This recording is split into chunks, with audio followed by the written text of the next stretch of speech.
All right, everyone, in this video, we are going to learn how to assemble a slim whisk face mask at Resistor. So step one is to grab one of these sheets of plastic and peel the film off of both sides. So I like to give it a little rolling motion like that. That seems to be the fastest way to get it off. Peel off one side, same thing on the other side. There you go, you got your clear plastic for your face mask. Now, these should be 9.5 inches by 9.5 inches for the slim whisk. So go ahead and put it down on your cutting mat and align it with the ruler just to make sure you've got a 9.5 inch side. Some of them are a little short. If it comes out to 9.25 inches, just turn it 90 degrees and the other side should be 9.5 inches. TLDR, you want the 9.5 inch side aligned against your ruler here. Then you're going to take one of these 1 inch by 6 inch pieces of foam, peel off the backing, self-adhering, and we're going to place it flush with the edge of the plastic at 1 3/4 inches in from the edge of the shield. So pop that on there. Why don't you come in and get a shot of the measurements here. So you can see I aligned this to check that it was 9.5 inches, and that right there is 1 3/4 inches. Should get that foam basically centered in the plastic. It'll end up looking like this once you get that adhered on there. The next step is going to be to put the headband on the back of this. And to do that, we have lots and lots of this elastic ribbon. For the slim whisks, you're going to measure out 16 inches of this elastic. So put that on the cutting mat there, get it kind of sort of straight, and get yourself 16 inches of this, like so. Then what we want to do is double staple the elastic onto either corner of the mask on the same side as this foam padding here. And just one note, just because everyone made this mistake, if you end up with different size plastic, if it's not 9.5 inch plastic, then the size of the elastic band has to change. So 16 inches is only for the 9.5 inch plastic. Correct. So for getting this elastic stapled onto the mask, your friend here is going to be our electric stapler, lovingly named Little Chompy. So to get this set up successfully, Little Chompy can be a bit finicky. So here are some tricks to getting Little Chompy to staple for you effectively. Step one, if you look at the elastic, it's got a bit of a concavity to it. Put it like curved side down so that it's curving into the plastic rather than peeling up from the plastic. Get it aligned in the corner there. And what we're going to do is put 2 staples in it. And to get Little Chompy to behave well, you want to put the inner staple in first. Now to set where Little Chompy is going to staple, it's got a little slider on the side here.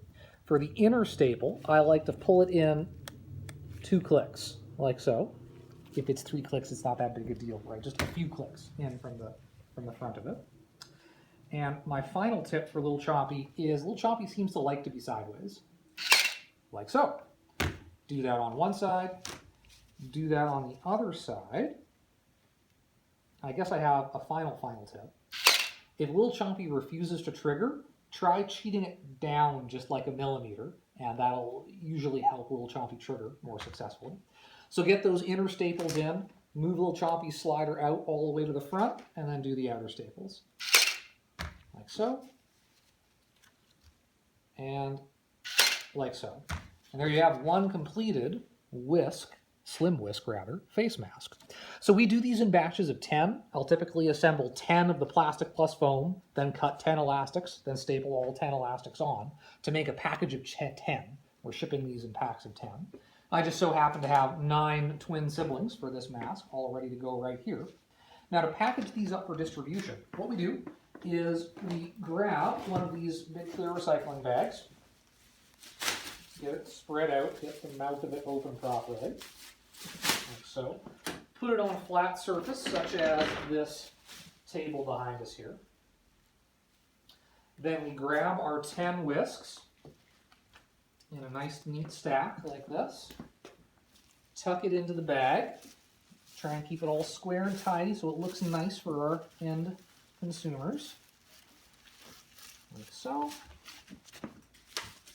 Put that in there. Shake it in a little bit so it's using the bag effectively. Good. Okay, once you get the shields in there, you also need to include a disclaimer. This disclaimer explains to people that these masks were not made in a sterile facility and please don't sue us. So always, always, always put one of these in the bag with the masks. If you run out, the file to print more of these is on the desktop of the laser computer. Print those out, cut one out, and just tuck it on in with the mask strip. Slide it in there. Then we fold this over, fold up the mouth of the bag there, and the last thing we need to do is put a date on a little note that we're going to put on the front of the bag. So I like to write sealed and then the month and day. So it's April 4th today. So I'll write a little note like that, put it on the front here. The reason for this is that we are insisting that our downstream consumers leave these bagged for at least 3 days. You can have coronavirus with no symptoms, so I have no idea if I have coronavirus right now. So to make sure that I'm not infecting downstream users, we insist people leave them sealed for 3 days. Therefore, they need the sealed date on them. Then we grab some packing tape. I like to just mummify that label so it can't fall off. Like so. And I like to put a big long one around the side that I folded over. Just to keep it tidy. There you have it. 10 slim whisks ready to ship.